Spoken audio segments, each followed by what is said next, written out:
Once we've confirmed that all of our switches control each of the tanks with the switch box and the monitor, we want to test our tanks one at a time.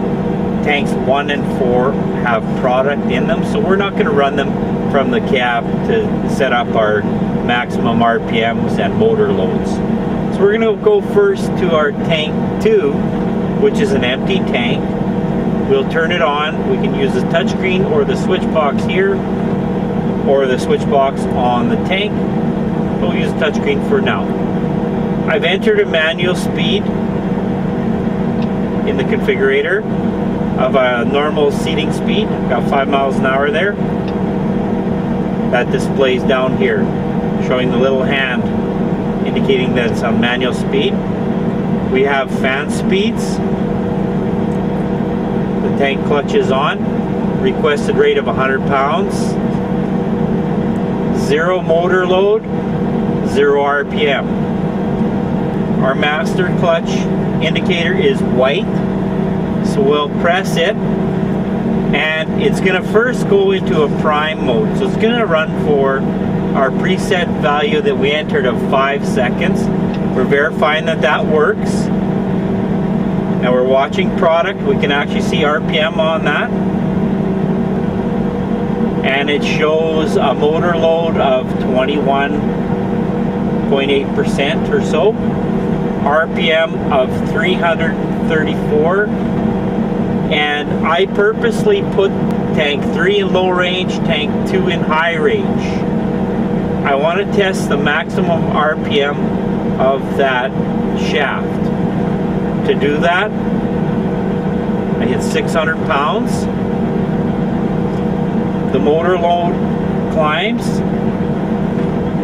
and we should be around 1,000 RPM, give or take about 25 or 30 RPM,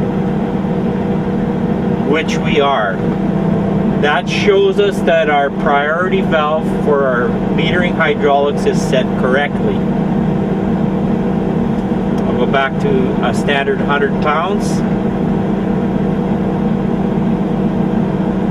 Then we're going to want to hit our increase to go up our 10-pound increment we set up before, to make sure that it climbs accordingly. Now I'll turn off tank 2, turn on tank 3.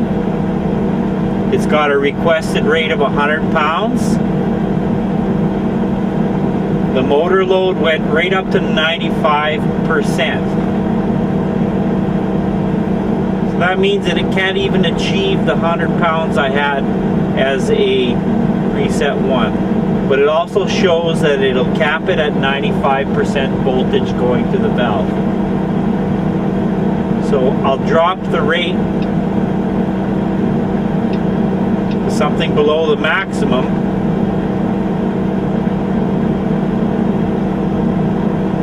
Make sure that it'll lock in. You're going to repeat these tests for each tank one at a time, and physically make sure that the control adjustments you make here are in fact controlling the proper tank. Once you're all done that, we should check the maximum fan speed. To do that, you'll have to have the tractor at least 1700 psi and your flow on your tractor set at 100%. With our tractor RPM above 1700 RPM, you should see significant fan speed.